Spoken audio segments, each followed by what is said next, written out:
Welcome back to Zero Gravity Live, the weightless weekly tech talk podcast, bringing all the latest discussions right to you. If you're watching on YouTube or any streaming platform, please leave us a comment letting us know where you're tuning in from. Also, make sure to like, comment, subscribe, do all the things, and ring the bell. That's really how you keep up with what we're doing here. My name's Anthony, and I'm joined by Matt and Sterling, my two favorite co-hosts. Matt, how you doing this week? I'm good, man. Looking forward to the 4th of July. We've got some neighborhood fireworks that the kids are going to be going to in a couple days, and they're really going to dig that. They do every year. So it should be a great week. Glad to hear it. I'm excited for 4th of July as well. Sterling, how you doing? I'm doing great today. You kidding me? We're finally out of that heat bubble that I talked about last week. We've had a couple of gorgeous days here. I'm talking mid 70s, low humidity. We're ready for the 4th of July, guys. In July, mid 70s? I've been in the I'm heat telling bubble you. since February. Do you ever get out of the heat bubble? Come on. Yeah, the heat bubble never goes away. It just, Yeah. it gets bigger or smaller depending on Yeah. the week.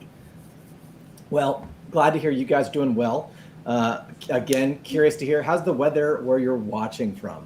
Let us know in those comments and we'll give you that shout out.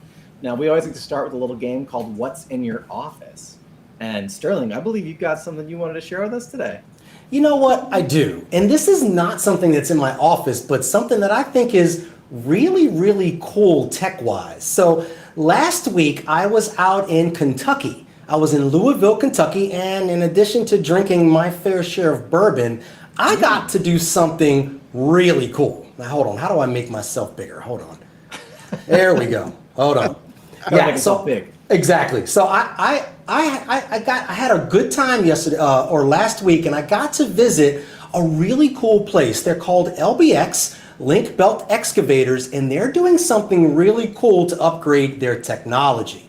If you've ever seen a large warehouse where you have to get very large parts, these excavators are used for things like forestry, chopping down trees, preparing trees, but also removing things in emergencies and things like that. So very, very large machines. So these large machines are normally have parts that are sourced from these very large, I should say this way, very large, units, where these large cherry pickers, and you can sort of see the cherry picker in the corner that go up 2 to 3 to 4 flights to get these parts. Well, as you can see, that takes up a very large part of the floor space that they use for some of these parts, but also can be fairly dangerous as a cherry picker being 3 to 4 flights up.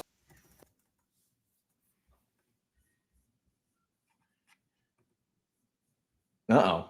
Do we lose Sterling? I think we might have, Sterling might He have fell in the frozen cherry time. picker. The cherry picker got Sterling. Uh-oh. Well, that's disappointing. I was just getting into the story. I wanted Me to share too. about how this turned out. We'll give him a few seconds to come back. While he's figuring out that, I do have something to share. Someone snuck into my office today. I think all of you Oh, have either seen or heard of Penny before, but this is little Penny, my office pal, there and we go. she's not supposed to be in here right now. But I noticed when the show started, she was poking around the door. She is a golden doodle mix, and I have a beanbag in here, and she loves to appropriate and steal and take naps on whenever she can. That's awesome, man. That's awesome. Her and my Labradoodle Daisy would certainly get along. Yeah. Oh, she loves any other doodle mix out there. So we did just get a message from Sterling. It sounds like his whole system needs a reboot. So we're going to go ahead and just move on. Yep. Matt, Yes. what do you got for us this week as I've got far as something. Yeah, yeah. so I've got something super cool. So before I share my screen, we talked about things in the office, and last week, I showed you guys this little drone. I just have to double down and say, just a quick plug to this. I used it yesterday, just right out of my back door here in the basement, and within a minute, I had launched this thing, recorded a short that we're going to air in the upcoming weeks, and was back in the office. And to me, that's a testament to what this thing is designed to do. And, I wouldn't be bringing it up twice if I didn't absolutely love this thing. But for what it is, it's essentially a mobile studio for yourself that doesn't need all the anchors, if you will, like GPS controllers, etc.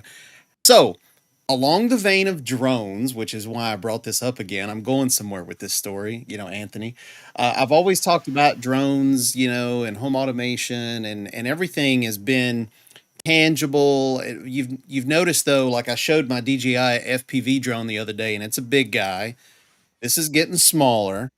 But for those of you who were around in the 80s, do you remember the movie Inner Space? Where Interspace. guys literally flew, Yeah, shrunk down, and they flew inside the human body, that right? movie's great. So Like, check this. I'm glad you reminded me of that. I Check love that this movie. out. And some of you may have seen, the ads for Cologuard, and there's starting to get into this, effort of essentially sending cameras, super tiny cameras inside the human body to take pictures. And Cologuard, my understanding with that one is it just flows through your system and takes a bunch of pics, and then the doctor downloads the data and looks at it. This is a remote controlled drone that What? actually gives you an endoscopy. So literally this is a pill, and this is insane. Like there's a whole TED video out and you should definitely watch it. This thing, it goes into your stomach, you swallow it just like a pill, and the doctor sits there on a screen and can literally drive this thing around using motors inside your stomach acid, right? What? And you talk about crazy tech. And one of the things I think is really cool about this is we always love to talk about AI and where AI plugs in and, does it have good uses? One of the things that these guys are doing with AI that I think is so brilliant is rather than having to drive the drone around and be like, oh, I got this section, now I need to go over here and get this section, much like, the LiDAR technology, it actually scopes out the entire inner linings of your stomach by itself. So it literally will drive around using its tiny little motors and get this section. It knows to go to this section. Oh, we missed that section. And it uses AI to do that. And what's really cool, and the reason it can be so tiny, is all the processing happens on the machine that's 5 feet away, right, from the patient. So this isn't something you do at home. This is something you would go into the doctor's office to do. But speaking from someone who has personally had an endoscopy, I would have 1,000% preferred this approach rather than going under anesthesia and going with the traditional route. And to me, this is like, where are we going with tech? Inner Space jumped out at me. Like I remember that movie from my childhood, watching those guys fly through in the body, and now we've made it a reality. So this is just straight next level stuff.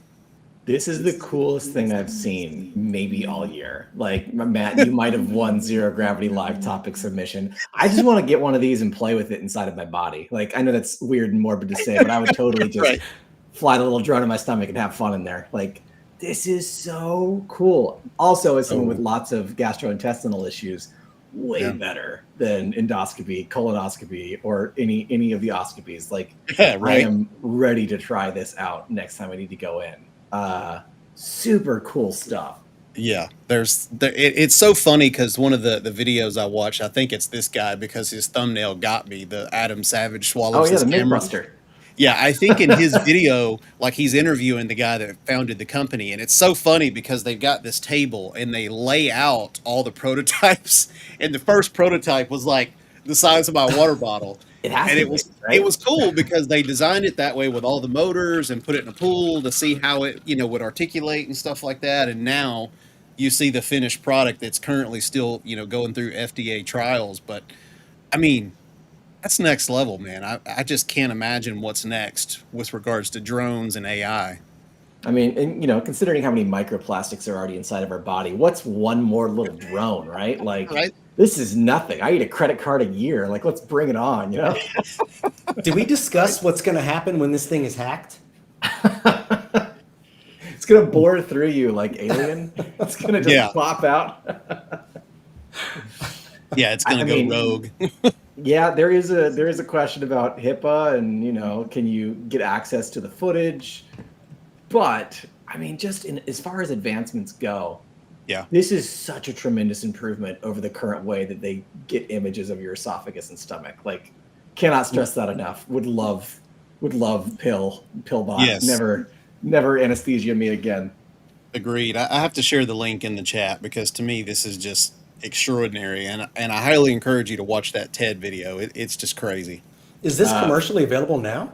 Is this out? I It's missed they're that part. doing. It says right there, and it's kind of hard to see on the screen, but they're doing clinical trials, and it's pending FDA clearance right now. So yeah, It's they're interesting that actually FDA would need to look at it since it's not technically food, but I guess, you know, it Internalized into the body, maybe. yeah. I Well, it's have to give they're a shout out to this comment. yeah. 5FT Fisher, digging into my childhood. First, Matt, you brought up Interspace, but then Magic School Bus. Yep. Yes, when they go inside Ralphie, I remember that very clearly. Just Well, there calling it was one out. in the '60s too, right? Like Fantastic Voyage or something like Mm-hmm. that. I think that was Yep. the OG version, of going in something like that. But Yes. it's so wild because when I first got into drones, I had the unique Typhoon. That was the first one I bought, and this sucker was like epically Mm-hmm. huge for what it was. They've shrunk them down to where you can get the DJI Mini. You've got this bad boy, and now you're swallowing drones. So it's like I don't even want to know what's next. Yeah, and the Unbelievable. fact that it's you can even see the little kind of submarine propellers in there, Yep. like it's super cool. Yeah. Yeah. That's unbelievable. That is. Yeah. So Sterling, we'll kick it back to you. You left us in suspense. So We want to know what happened with the cherry pickers. Let's try this again, guys. Jeez, let's hope I don't have any more problems. Well, we'll have to talk about this after the show here. But I was talking about that old picker and how they used to do things. Well, now the new way to do things. Check this out.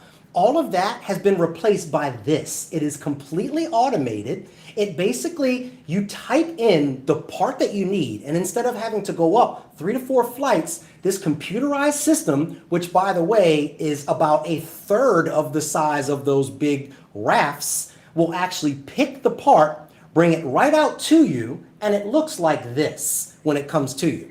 So gone are the days where you have to get up on a cherry picker, go way to the top, go 5 minutes over to the other side of this huge warehouse on this cherry picker, get the part and bring it back. You type in what you need, you type in the quantity, it literally goes, retrieves it for you, brings it right down to hand level, and this is ready to be picked and put right into the box for the customer. It was amazing to see. And those 4 rows that I showed you in the back, they are going to be the next 4 that leaves. So if you think about it in the way that these things take up a third of the space, it gives you the ability to move much faster, but it also gives you much more of that floor space back. That right there is technology working for us today, and it was really, really impressive to see, guys.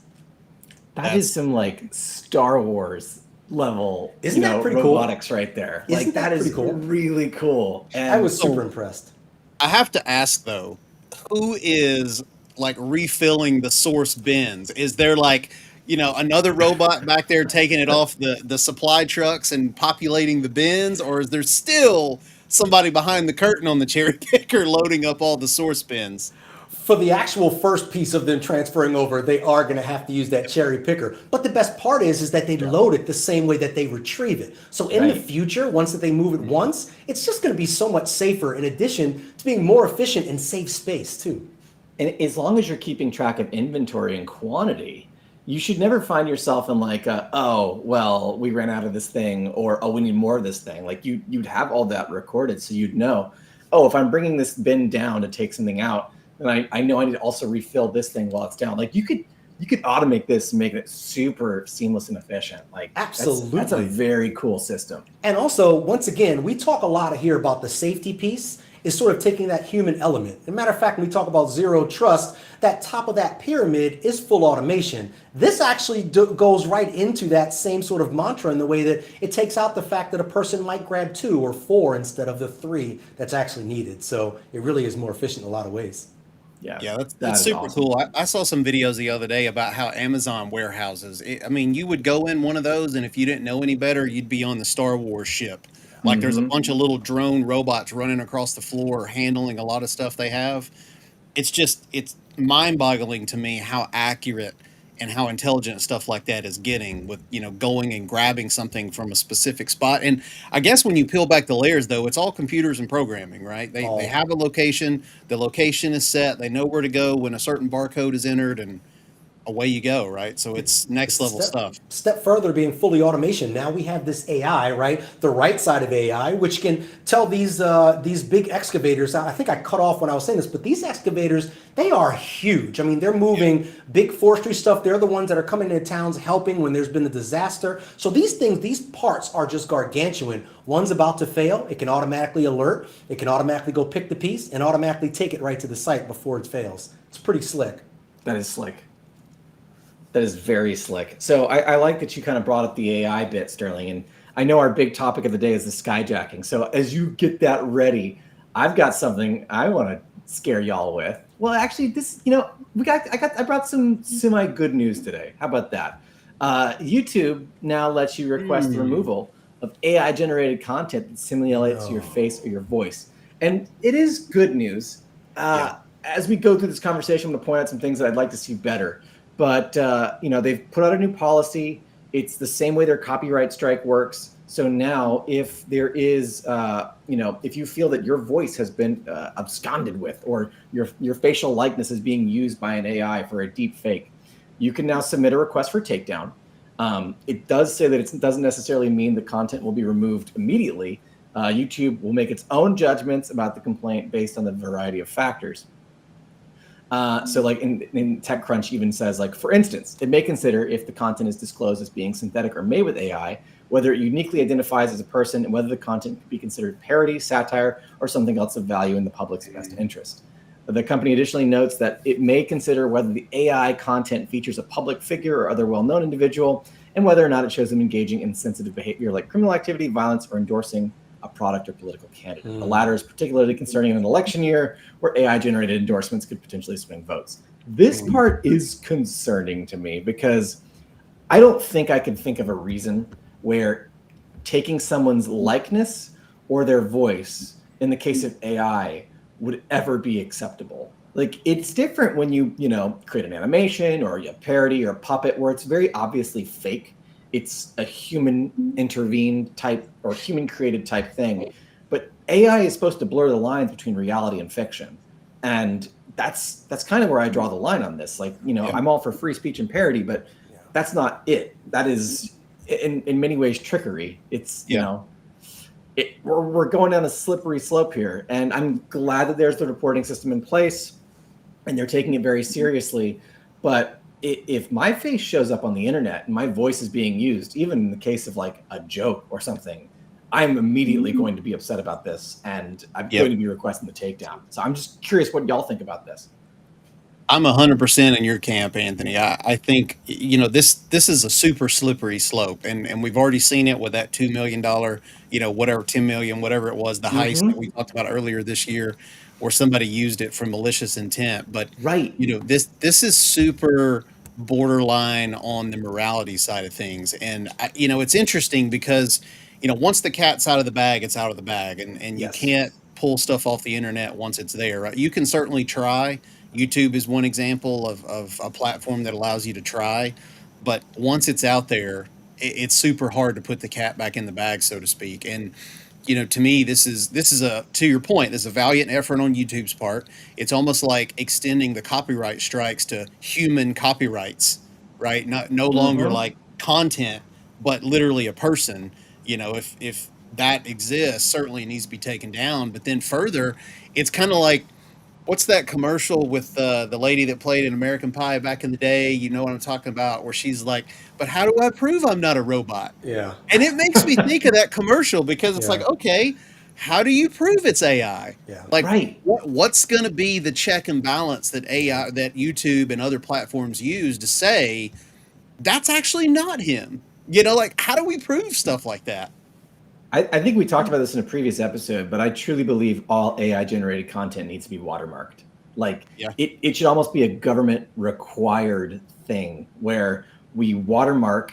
It could just be very specifically like encoded in the file type or whatever, but we need to know. I do think it should be visible. So, elderly and those who couldn't tell the difference can immediately tell, but like, we really need to know, is this AI generated or is this human created? Like, I agree. Then we need to differentiate off the cuff. I don't think we're taking that specific aspect seriously enough. I love your point on copyright though. Like, if YouTube can rip down my video because I use 5 seconds of a Green Day song, Right. then I think that there should be a lot more seriousness taken for using Absolutely. every one of YouTube's viewers' likeness and voice. So, Hmm. yeah, Yeah. This I think it's a responsibility of every single platform. I think they should be doing this to best serve their customers. I'm a little bit of a pessimist here. I love the fact that you can make these requests. That is correct. I am in that camp. right. Matt said it best. Once it's out there, man, it's hard to put it back in the box. And once somebody has the tool to create that, what does it stop them from creating that again? No, I'm not the pessimist. I see the bright side of things, and I'm very hopeful. Yeah. But this one, I've got to be honest to say, this is a slipperier slope, and we're actually already on that slope. I love Yeah. that we're starting to sort of do things to give us the power to sort of combat these things. But how do you take that stuff away? Really, how do you really enforce it? I'm just not sure. Well, and one example is like, some of these new sites where you can do AI generated voiceovers that, that's become a popular thing. But in order for you to do it, you have to read a passage, right? You have to actually read a paragraph. It records your voice, and using that paragraph, it can auto generate how you would sound for virtually any word. So back to your point, how once that's there, it's a potential leak. It's a potential security vulnerability that somebody Yep. could infiltrate, hack, steal that stuff. And that's the whole point of once it's out there, it's hard to put the cat back in the bag, right? Yeah, So it's like, to me, that's the part that's probably the most scary of all. Like, yeah, I know there's legit sites out there that allow you to do it on your own free will. You come there, you want to create your own voice where you can type some stuff in, and literally the computer voice will be yourself, using your own words, and you go to that willingly, voluntarily, but also under the assumption that I control this. Like, I control where it's going to be used, I own the rights, etc. What happens when it's leaked? yeah. What happens when it's compromised or breached? Then it's just like, the heist that we talked about. Then it's Yeah. out there for anybody to use That's in right. any way that they want to use it. So talk about security risks. That's right. That's a huge one. Why do And I we have to feel? assume breach too. Like That's it right. will Yes, happen, it right? will Like happen. we talk about zero trust so Yep. much on this show. It will happen. That's It right. will happen. There's a broader theory and theme here that maybe we should talk about on another show. But I feel like so many of the things that are being introduced to us in society today are really just, if you look at the base of it, ways to grab more information from us. You have, these viral things you do where you put a picture up of yourself when you're a kid, and then Right. there are other questions that you answer. And I hate to say it, 23andMe, we all shoved our DNA into Yep. the big database there. Now, great, look, you can speak into something and it can replicate your voice. All of these are ways where all of these things are data points that can be categorized, and I feel like it's a bit of a larger conversation of where we really should be putting our information out there. Well, cool stuff. Well, maybe not so cool stuff. I In know, fact, actually, I love do want to stuff to talk mention about. next week's episode, we are going to be talking about how you can avoid AI scams. So if this conversation intrigued you and you want to know some good ways to avoid some AI phishing, we're talking all about that Yep. next week. But for now, let's get into skyjacking, shall we? Oh, Sterling, yes. what is the deal with the title of this week's Oh episode? yes, it is exactly as it sounds. Everybody listening, for the first time ever, last week it was announced that a commercial flight had been GPS jammed. Now, if you don't know, our flights use GPS for almost everything. Just as we use it to sort of navigate around what we're doing in our vehicles, they use it for everything. This was discovered when another flight wanted to ascend to a certain altitude for a transatlantic flight that was unable to do so because because another flight had its GPS coordinates locked. So they were not able to ascend. This is not thought yet to be widely enacted. This is the first time we've seen this in the commercial, and we believe this was probably a sort of a copycat that learned that they can do to these types of things because they're largely open. these GPS systems. So we don't believe it was necessarily a nation state actor at this time, though there are certain nation states, Russian actors and some others that are in the past that have been marked as doing these over with planes that were over the Baltics, Poland, and some other areas. This was likely to take place with a plane that had gone through that area and their GPS had not reset yet, which did not allow the second plane to rise to the GPS coordinates that it needed to. But this raises a bigger issue in that all of these systems are sitting wide open, and all of these systems are there for hacking and for that next level of somebody to get to take control. And it's pretty scary when you're maybe 40,000 feet in the air, maybe over water. What do you guys think? Well, I'm hoping I'm over water in that case. Like, better over water than like near a mountain or something like that. But the terrifying thing about this is we kind of need these things to be open, right? Like air travel. I don't know about y'all. I had a phase where I played a lot of Microsoft Flight Simulator, and learning how to fly a plane was one of the most disturbing things I've ever done in my life, because you realize how much of it is still communication, sightline, looking at actual maps and geography. Like it's not as automated as you'd hope it was. And you rely on every instrument, every tool, every aspect of navigation while you're on that plane.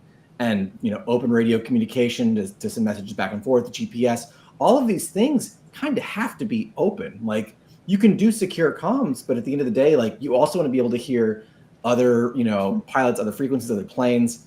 I don't know how you secure this more, how you lock it down without sacrificing some of the things that make plane travel safe. It's like you're giving up one safety to create another safety. This is very disturbing to me. It seems like one of those things where if you're caught doing this, it's, prison for life kind of thing. Like there's really no exception to this rule. No one should ever be tampering with air travel, period. And makes my skin crawl. I feel like the air transportation industry in general and at large needs an entire technology overhaul. Like personally, I just saw a stat completely unrelated to this that Delta, the airline that I've been flying on for life because I'm based right here in Atlanta, had 4 separate events in one day, mind you, on planes having engine failures. One of them had a fire, one of them, the engine had an oil leak, and all this within one day. Luckily, nobody was hurt. They all landed safely. That's why they've got redundancy and have a second engine. But it's kind of like, okay, guys, there's so many things going on with airplanes these days, and then to hear this, like we don't need any help with the pilots having issues flying. There was the whole thing about the 737 Max. You wouldn't catch me on one of those to save my life. I'd rather drive across the country than get on a 737 Max. But the point is, there's so many other outside issues that are affecting air travel. We don't need this one. Like this one is just bad actors trying to jam signals. And to me, you've got to look at it from, like you said, Anthony, all the other instruments that exist on the planes, are obviously there for a reason. GPS, arguably one of the most important ones, though, because you've got to know where other planes also are. And sure, you can talk to air traffic controllers, but what happens if they jam them and it's nighttime? And during the day too, what if the sun's out and you're not able to see a plane? I mean, 2 planes coming at each other at 500 miles an hour, there's going to be very little time to make corrections. So this is terrifying, and to your point, I don't know how you secure it because there's always going to be somebody trying to hack it and get in, and they will be successful, at some point. And I don't know. This is just in general doesn't make me feel any more comfortable jumping on the next airplane. What I've learned as well is that the larger airports, they're really more adept at dealing with these kinds of things. The smaller airports, if GPS is jammed, they can't land any planes at all. So in this case, they actually had to divert some of these planes. It's kind of crazy, guys, because this is a new day. These are new threat vectors, and we have to retool what we're doing. We look at, here in Baltimore, we had a Key Bridge incident. Some people were wondering whether this could open up another threat vector here. We look at some of the other things, the power stations that have gone under attack, Colonial Pipeline. Listen, we here at Object First talk about landing your data on something that is going to be ransomware proof. And for us to do it, it's not only immutability, you have to remove, the ability to get to access to root. I think we kind of have to look at some of these new things and new ways with some of the aging infrastructure, and I think it kind of has to start there. I think we have to look at it in a new way. When GPS came around, these type of threat vectors really didn't exist. So this would sort of be, 10 years ago, we remember direct attached storage in the scenario of backups was perfectly fine. It was fast. There were really no issues with that. This is sort of that new way to look at it now. And I think that we really have to put that current eye on things in order to solve some of these threat vectors. Well said. I feel like the bad actors are ahead of the game when it comes Always. to some of these old technologies, and I feel like just kind of not trying to bully on the airline industry, but I feel like there's been the amount of events and occurrences over, let's just say, the past 5 years, totally unrelated to this, should have already been more than enough to have everything reinvestigated. And let's not forget about the door that flew off, Oh, right? The actual fuselage door that came flying off. So it's like, guys, what on earth is going on with airplanes these days? Somehow, way back in the day, we were able to sail ships across the ocean just looking at the stars, and now we can't keep doors on planes. So it's like, I feel like somewhere we have veered off the tracks, and we need to get back on them, when it comes to these types of I things. think So it's this time is to definitely update. not comforting. It's that old saying, fast, cheap, good, pick two. And I think we know which two they've picked. Yeah. That Yeah. was awesome. Unfortunately. It's so true, though. I want to go back to what you said, Sterling, because there was a point you made that it stuck out to me, and it's the zero access to root. Like we at Object First built UTB around the idea that an admin should not have native access to the operating system, root, command line, because they don't need it. You don't need that for a backup storage appliance. What you need is for your data to land on our box and to be able to recover it if you're ever attacked. By removing that, you remove all other ways that bad actors can get in. And like this thought concept, I think we need to take this into like a much broader sphere. Like it shouldn't just be technology. We need to think about like, what does zero trust for airplanes look like? Like, what do we remove access to for the common civilian, just the normal guy who's doing two-way radios, messing with the GPS? Like, do they need access to all those things? I do really think, AI, air travel, drones, all of these things that have become very pointed pieces of conversation because there is a little bit of danger attached to them. We need to have a zero trust approach for this too. And I think we need it like 10 years ago, but that's kind of the direction we need to go in. An interesting thought that I had on that, Anthony, when you're talking. So, in so many things, I totally agree, first and foremost, of course, but in so many things, lives aren't necessarily at stake, right? So, like, if you're in a car and you have a flat tire, you pull over and change your tire. If you're in an airplane and you have some of these major problems, it could be into the game, like into the road. Right. And, I look at some of these things, like when you look at cockpits of airplanes, just using that as an example, I don't even know where to begin. There's so many dials and levers and everything you can pull. To your point, do you need all those? On the flip side, what happens if you turn all that stuff over to computers and AI and somebody hacks in? Could Yep. they quite literally fly the plane like a drone and the pilot is sitting there with no options, right? And I look at this back to the 737 MAX, and really the culprit there was a system that pilots didn't get trained on that would try to correct stall. But if you just let the pilots fly the plane, it wouldn't have stalled in the first place. So it's Right. like sometimes these mechanisms can be counterintuitive and cause problems. And, I think there's a balance, to your point, of like where we need to give access and where we don't need to give access. And certainly when they're talking about data that's landing on storage, least privilege access is something that's absolutely critical, because you don't need those levers to pull to get your data back, right? It's land it there, make sure it's 10 feet below the earth in a vault, nobody can touch it or change it, and when the time comes, you're able to retrieve it quickly. And that's kind of the whole point of UTB, where some of these airplanes, I'm like, and I bring up the airlines specifically because where is the point? There's bound to be a middle ground, right? Where is the point where too much computers and technology is actually a bigger risk than just putting a pilot up there to fly the plane? Yeah.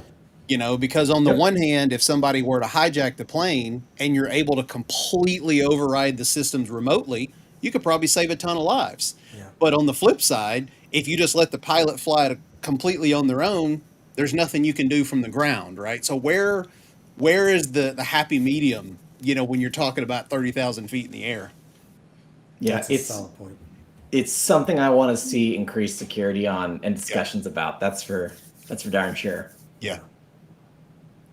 Well, thanks, Sterling. New fear unlocked, which is always the goal of this show, is You're to welcome, leave you everyone. walking away with more fear than you had coming in. I'm driving everywhere now. Good job.